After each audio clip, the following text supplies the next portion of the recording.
I did my research. I found out that, we all originate from Africa as human beings. We all actually had to migrate out of Africa and come to different parts of the world. I realized that there were soldiers, and those soldiers, one had a gun with him, and they told me to get in the car. They took us into this house, which is secured house, and that's where they actually told us that we are under arrest. I felt there's no real option anymore to stop, and I came out more purposeful. I came out with more reason to say I need to finish this. My name is Deo Kato. I was born in Uganda, and I moved to the UK as a young child. And I am a personal trainer and trail and ultra running coach, but also I'm a runner. And recently, I just come back from doing one of the hardest things you can do as a runner, as I ran from Cape Town all the way back to London, and I just finished that about just over 3 weeks ago now. Yeah. I think the best way to do this, and I was thinking, how do I want to structure this conversation? Because there's so much I want to ask you, obviously. I think if we just go through the journey, because there are sort of flashpoints that obviously I want to pick up on. But let's start before the start. What was your reasoning for doing this, and when did the idea first kind of come into your head? So the idea sort of came, I think, about 3 years ago. Um, but I think it's been brewing a little bit before that, even. And basically, I've been doing, and since 2020, when it started, I did a campaign called Running for Justice, 381 days. And that campaign was basically to run 10 kilometers every single day for 381 days as a protest against police brutality and raising awareness for black people and ending racism, and that was the back of as well of Black Lives Matter. And so this actual campaign, which I did from running from Cape Town to London, is off the back of that campaign. So that one has been going for a good 3 years.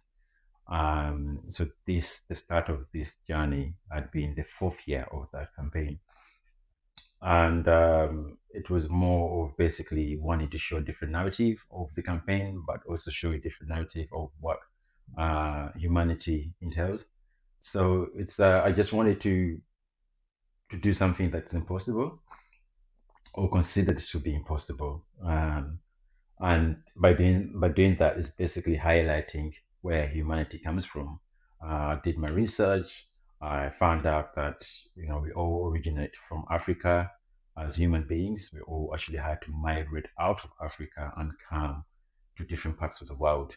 And doing that, my research basically showed that one of the places we found the earliest human remains is East Africa, and then South Africa, Cape Town, ideally, and then going up north. So it just shows there's a journey there that shows how people migrated, and that kind of like showed how people are wonderful beings. If you're going to be able to travel on foot, and obviously they traveled for much longer, and they settled much longer in places, but it just shows how wonderful we are as movement and sport, and me using my faith and calling for to get people to move and show unity through that. Running is just more of a vehicle to highlight these things. So yeah, this is where the idea started, and it's just wanted to see if I can be able to couple that with my own journey of how I moved from Uganda to come to London. And the reason why London is because this is where I live, and me finishing there will make more sense. Considering it's the last 3 years or so with the running for justice campaign, I always finished in 10 Downing Street in London, and that was the whole point of finishing in London. You're an amazing person, mate, and we'll get into this a bit more, but a lot of people talk about doing things for certain causes, and a lot of people don't action that. and what you've done, not only in what you've just done, but like you say, for the Running for Justice campaign as well. You're putting your words to action and you're running for that justice and running for that cause. But as I said, not everybody does that. Why do you do that? Why did you start doing that? Yeah, I think it's just touched on it's basically going back on personal experience.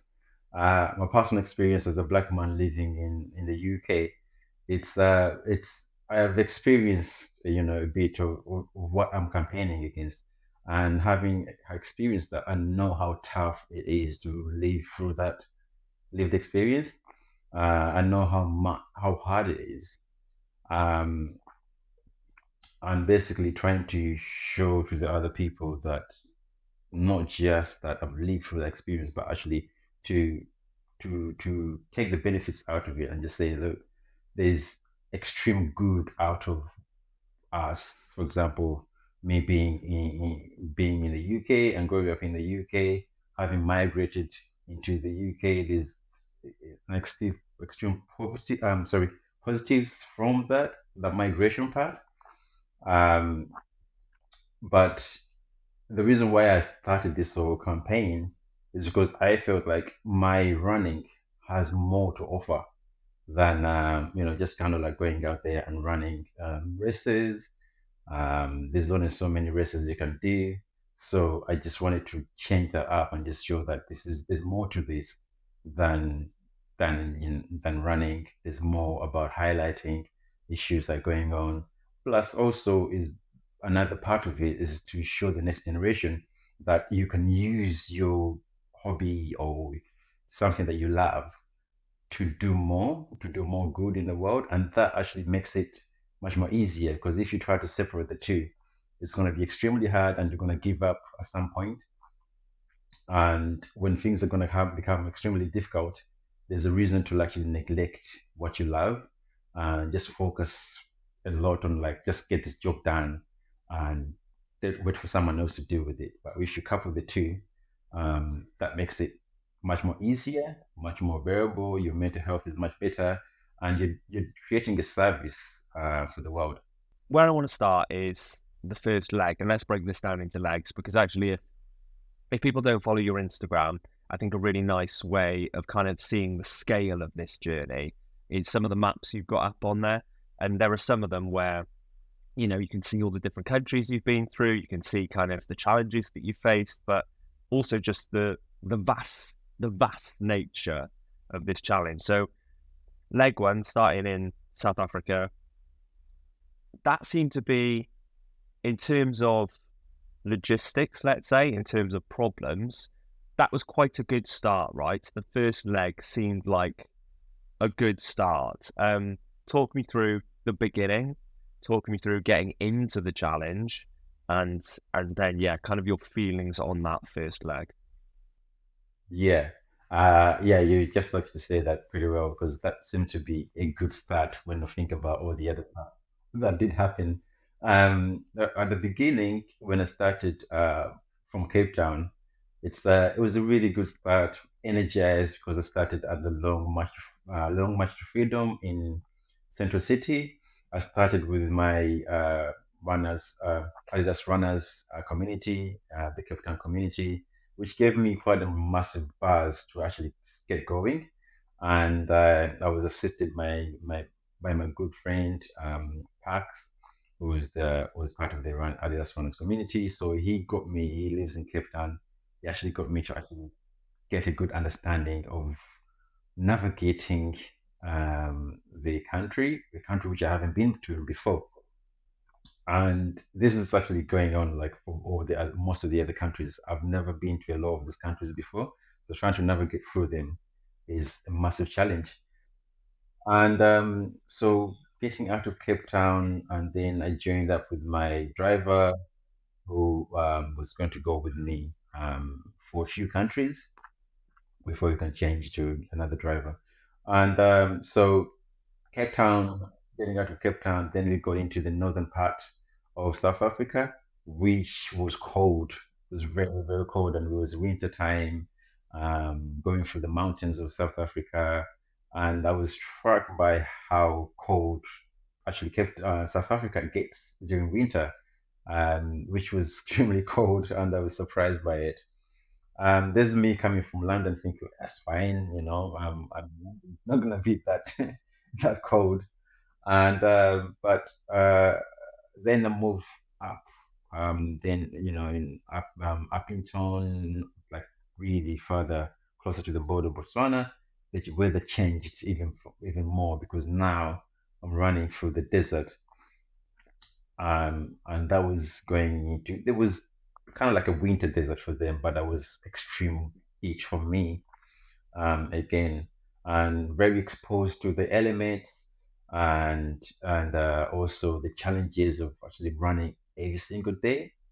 That would became very difficult, and I realized that I fully actually got to realize that I'm going to be doing this for more than a year, and that I think that really got me and hit me quite hard. My body was finding it difficult to adjust.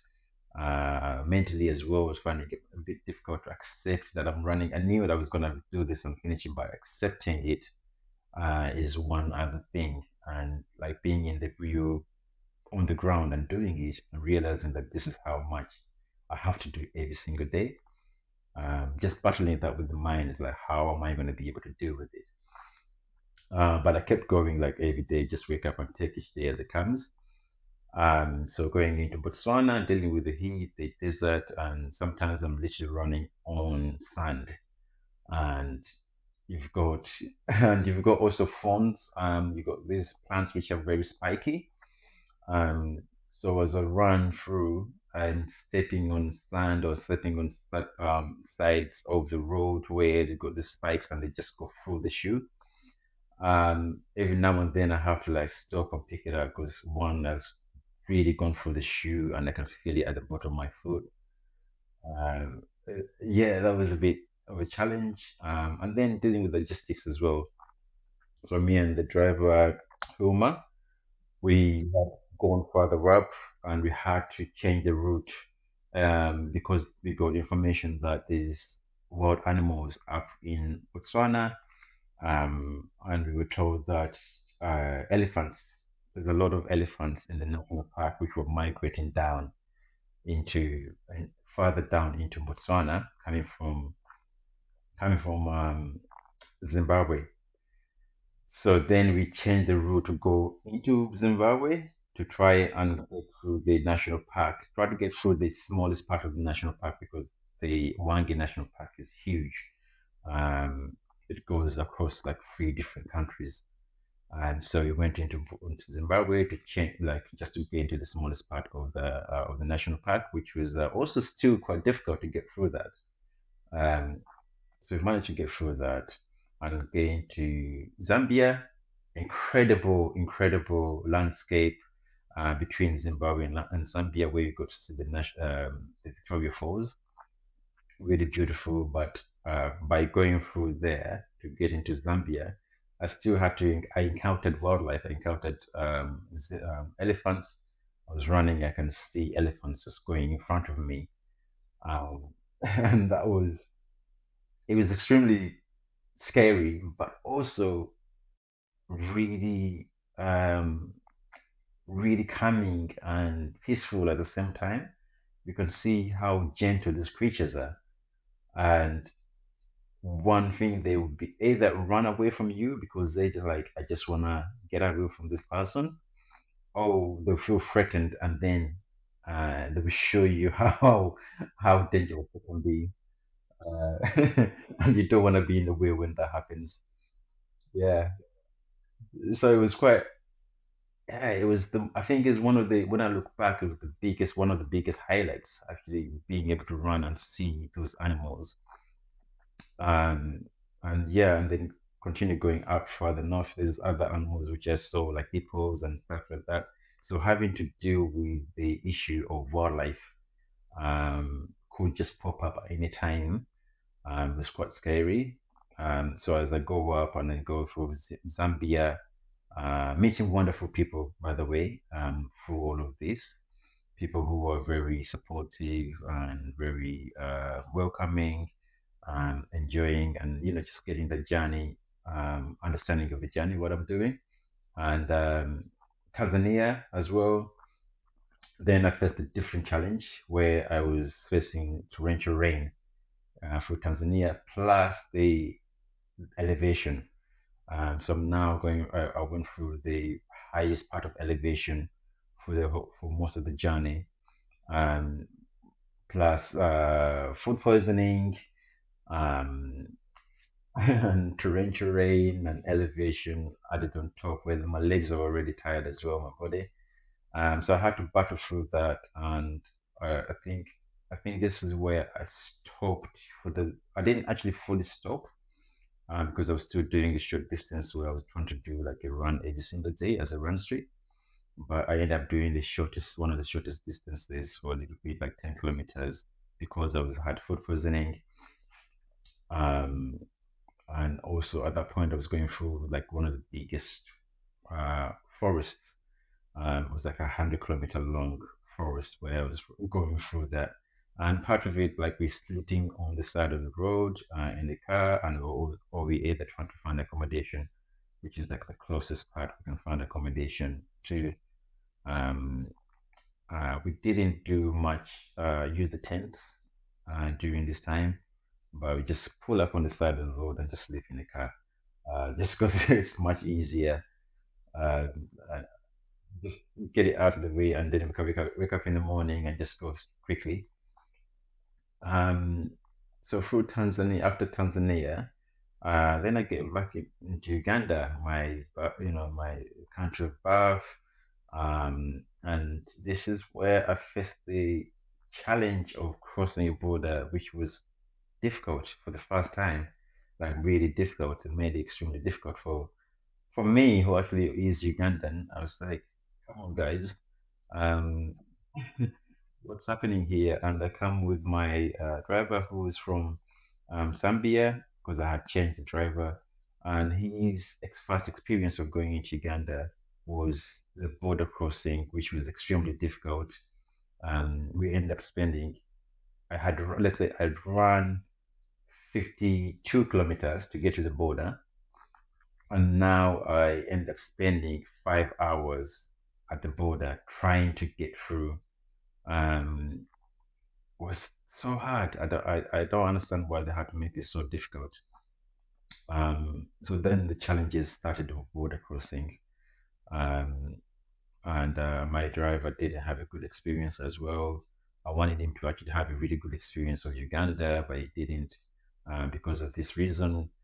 Um, and one of the reasons is that sometimes when you ask like Ugandans now, because I've been using a British passport because it makes it much more easier without having to deal with extensive, long processes of applying for visas. Being a British citizen, I can just be able to go through these countries much more easier. But the challenge is that when I do hand over my passport as a Ugandan, they look at me as somebody who's um, kind of like disowned your own country. So they make the process a bit more difficult for you. And that's exactly what they did for me. That made it a bit more difficult. It made it difficult for my driver because it's not Ugandan as well. Yeah, so but anyway, we got through that, and I still had to do quite a big distance to get into Kampala to finish up leg one.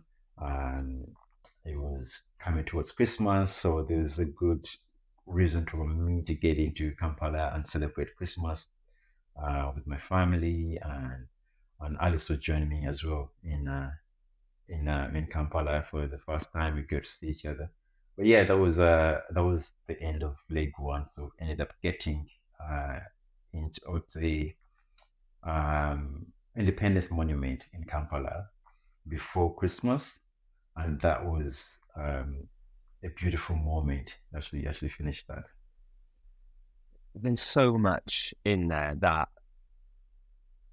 I feel like I could delve into an hour, 2 hour podcast on every single country. But one thing that I'm finding really interesting already is all of those moments that happens to you, whether it be the wildlife, whether it be the border crossing, whether it be sleeping on the side of the road, whether it be the people that you meet, all those moments that I'm sure at the time you felt incredibly present in, like you actually thought about, oh my God, like this is a crazy thing to be happening to me. Like I'm running down a road and there is elephants, or I'm running through a country and these people are so nice to me and they're being so good to me. But then it is part of this huge mission and huge journey for a much bigger cause.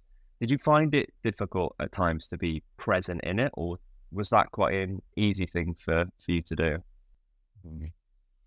I think it was quite difficult to be present, just simply because of not knowing where I'm going to be fully staying by the end of the run, or how, even if I don't know where I'm going to be staying, how those conditions are going to be like when I get there,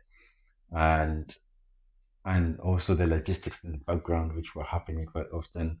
Um, so I had to sort of remind myself to be present as much as possible, just to be able to like enjoy what is around me. Yeah, and one of that is really seeing those elephants and seeing the wildlife and seeing those things and just understanding that I am the only person in the world that's probably experiencing this moment right now. Yeah, it's. I mean, you were the only person in the world experiencing a hell of a lot of moments for 518 days. So we're in Uganda. You've done Christmas. Let's move on to leg two. When did that start? And I know this is where things truly started to get quite tricky very early on. Yeah, it became challenging because one the biggest issues is that we had still actually going on right now. There's wars happening in Sudan, war in Eastern DRC, the Republic of Congo, where I was supposed to go, and that was the route I was supposed to go into. And there's another war that's happening in northern Ethiopia. So all the possible routes, I was trying to navigate and see if I can take were all filled with woe. And I was thinking to myself, where do I go? What direction do I take? I need to continue going on this journey, but everywhere I look, inside is a very dangerous war going on. So we changed the route and said, let's go into Kenya from Uganda and then go up towards Ethiopia. But the chance, hopefully, by time we get into Ethiopia, the war in Sudan may have maybe stopped, for example, and then they can carry on through Sudan. Um, and then there is where I had to also in Uganda is where I had to change a driver and the car, and then I also didn't have a car because the driver was the one that had the car. So I had first the challenge of getting a different car and a new driver to assist me to go into as far as possible as we can. So my time in Uganda got delayed. So I ended up still staying there for a lot longer than I thought I was going to do, but which was nice to be able to stay in my actual country um, for much longer. And when we go kick, we went set off. Or now I had Molundo join me as my driver, and we got a car as well. And then we continued into Kenya. Kenya was beautiful. It's actually a country I think where we had in terms of running, was much more smoother. Of course, there's still challenges of weather conditions, elevation, traffic, and all of these things. But in terms of running, it's much more smoother. Um, and we go up, and the idea is once we get into the border of Kenya and Ethiopia, is that we do cross and then figure out how the issue of getting into Sudan can affect the journey. But when they go into the border of Kenyans and Ethiopia, we realized that we can't be able to take the car unless we into Ethiopia, unless we put a deposit down of the value of the car, the value that we had bought it, example, plus some extra fees, and that's extremely a lot of money to be able to put down, not knowing whether we're going to get the money back when we leave the country. And so we faced the challenge of like making a decision whether to put the money down and continue, or just stop there and figure out which direction to take. So we decided to stop there and not continue to into Ethiopia, because also the additional thing, there is war happening in northern Ethiopia. So what's the point of trying to put money down and going and then get stuck going to war?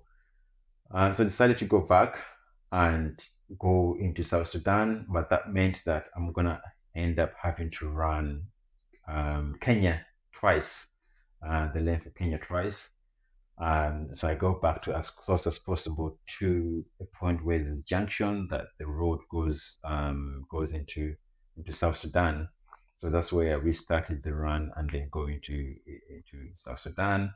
And South Sudan, this is where everything changed. The road conditions, the climate became a lot more hotter, because it's very humid in the country, and and also a bit more hostile towards foreigners, and a little bit more hostile towards Ugandan particularly as well. And that's when we realize all this once we enter the country. But the people are very lovely. It's just the people in authority positions that are a lot more hostile towards us.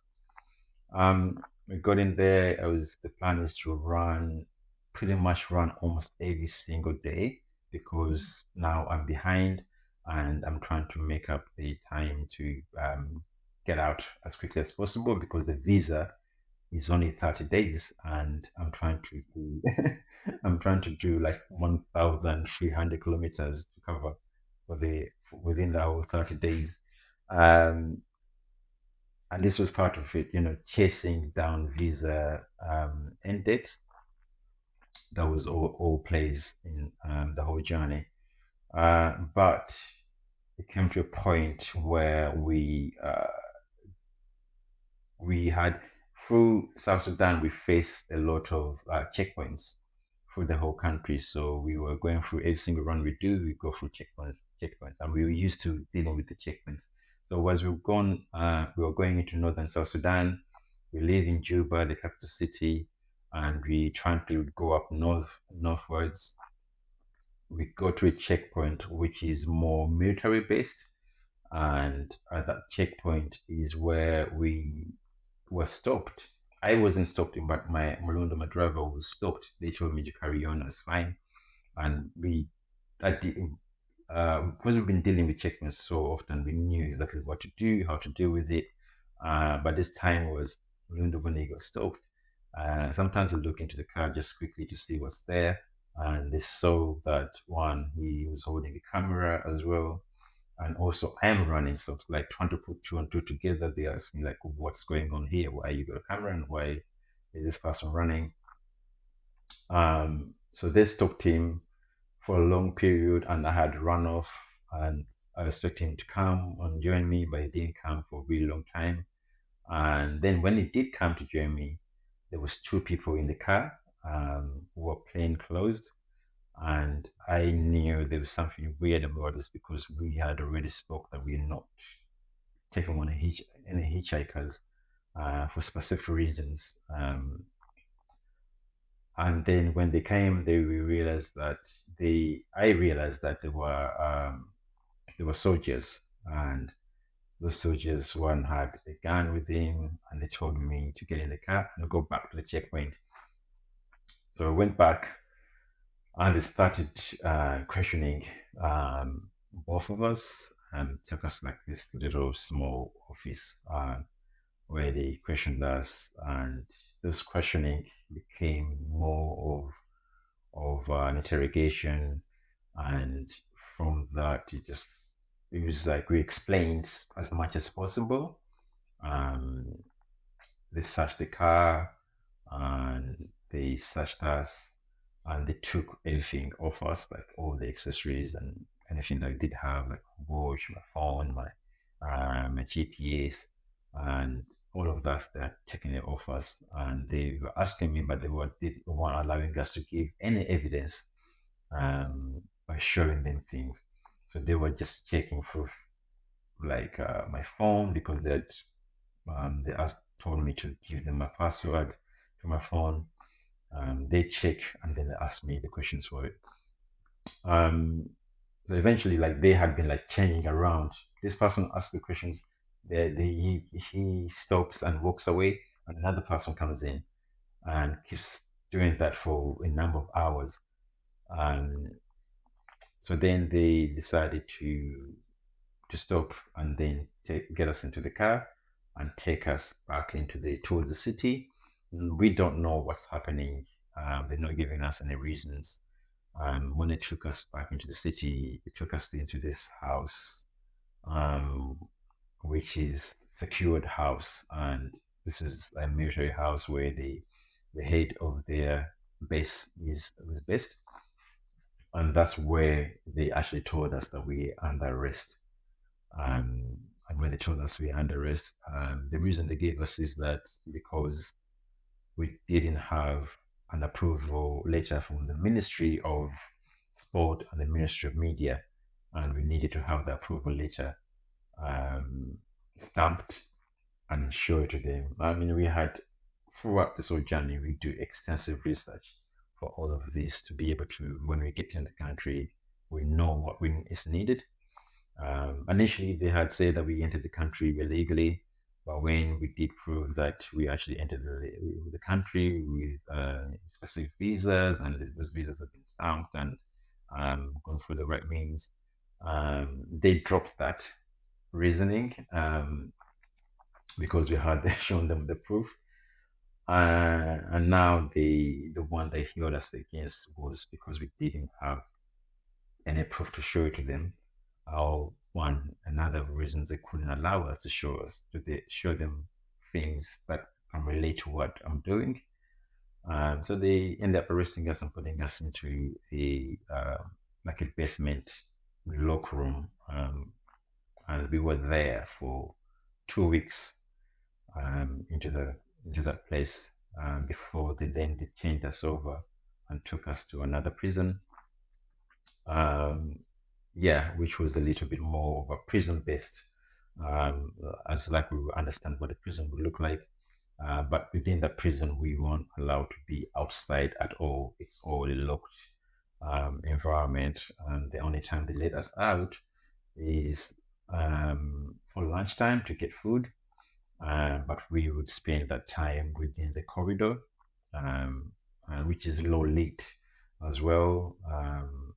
My room didn't have a light. We only had like a small light for the top corner of the room, which allowed a little bit of light to come in from the outside. And of course, you get 1 meal a day, uh, and then you just have to kind of like sort yourself out on how you're gonna eat that meal. Um, yeah, it was realizing trying to get to grips with what's happening while we were there and how long we're going to be there for. We had no idea. We weren't allowed to use a phone to contact anyone of our loved ones, and no one knew where we were or what had happened to us. And yeah, it was really difficult to deal with that situation while we were there at the time. Yeah. Ultimately, how did that get resolved? Because obviously, you're in the situation, as you say, you've got no control over what's happening. I would imagine it's seriously affecting, your mental health, to put it lightly. I would imagine, because this is a situation you never thought you'd find yourself in. How did it ultimately get resolved, and how did you ultimately continue the journey? Yeah, luckily enough, it was the case that they were releasing people that they felt that I'd been there, I was served the time or learned that not to mess around with the country or whatever is happening. So we had made some friendships within the inmates we were with, and there's some people who were being released, and we gave them some information that look, mate, once you come out, please can you just go to my social media page. This is my handle, and also give them like a contact number and anything else, details that they can try to remember. That's the easiest to remember. So when they got out and they were able to contact Alice, um, Alice, my partner, then that's how we were. The information got passed on, and then the ball started rolling in the background, and Alice just got made contacts, and then they managed to let us out. To make the decision after you got released to continue this journey is a huge, huge decision, because I know there was a flight involved, right, to the next start point. But how did you decide to carry this on, and why did you decide to carry this on? Because most people would think, right, this has happened, I'm going to stop. But for you, it felt like there was no real option to stop.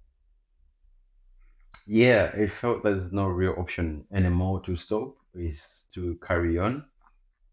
Um, I mean, it did come to my mind to be like, maybe this is it, just stop here.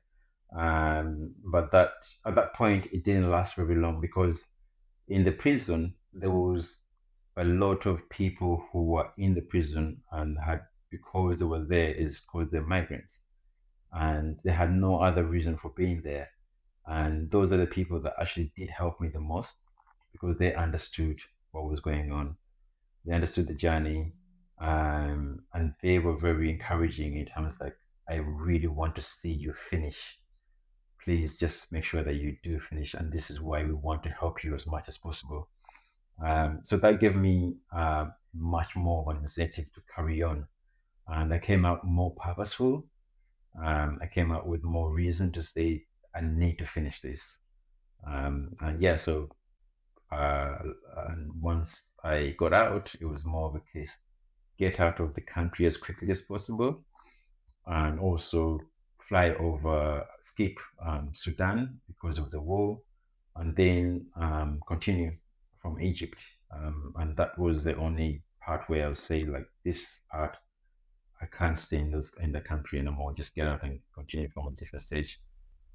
That's really interesting to hear you say, you're almost doing it for them, because obviously this whole thing has been for a bigger purpose. But when you have been faced with something like that, and I would imagine you had a lot of time when you were in prison to speak to these people and to realize that, like you say, the only reason they're there is because they're migrants, and for them to relate to the story. I would imagine in those difficult times that came from that next start point in Egypt all the way through to London, when you were facing difficult times, which, obviously you're going to face in a journey of this length, your head, I would imagine, went back to those people, to those times, did they? Yes, absolutely. It was very much about thinking about how they're dealing with things, and those people were in prison for much longer than I was. You can see their mental health is completely shattered. Um, People were going crazy inside the prison, because they've been there for 3 months without any word um, to what they were there for, or being in touch with their loved ones to let them know what's happening, where they are. Um, so part of me finishing this journey and being able to have that, purpose to say I'm going to finish this journey, but also that I'm out now, is how can I be able to be of help for these guys. One was to try and pass on their information just as someone did for me. for some of the people that we could remember the details. And another part is basically finish this journey to ensure that it's a much more meaningful reason for finishing.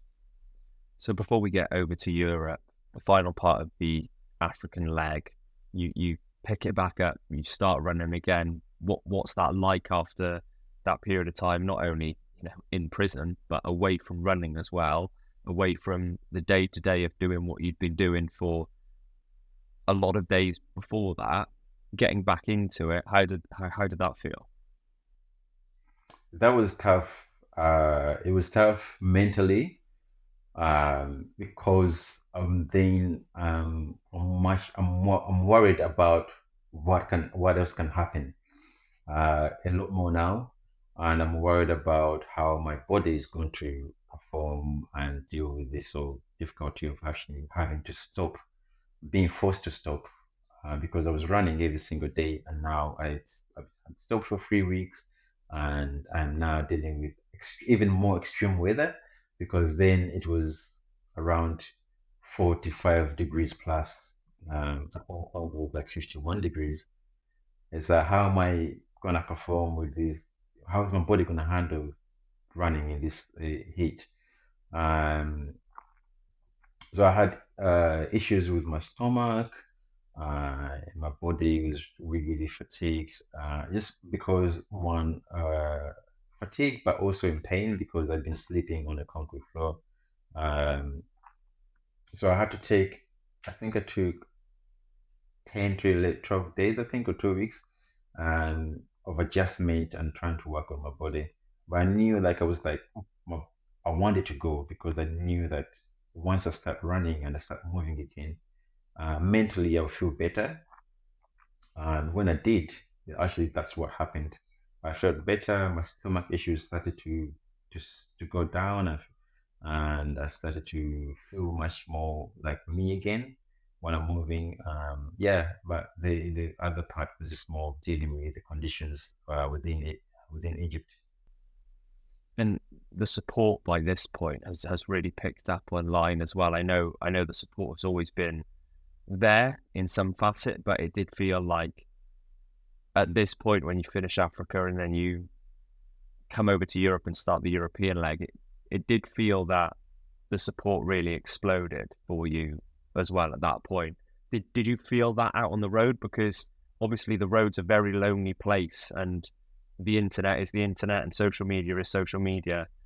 Ultimately, you're there doing it on your own. You're putting one foot in front of the other on a day-to-day basis. But are you feeling that support when you're out on the road? Yeah, I was feeling that support, especially like once I got into Egypt, because one, I met up with the Adidas runners community again. A good friend, Tariq, who supported me within Egypt, is part of the community. So you can start to feel the vibes and energy, which was incredible. And then the information, seeing on social media, but I had pulled myself away much more from social media, just because of the trying to deal with the gravity of how much or everything that was happening. But in terms of like speaking with allies and some other people who were speaking with, they can they were able to relay what was happening, on the support and everything else I was getting from outside. Um, worldwide basically is like people were sending support worldwide online, and I was getting that feel of the atmosphere.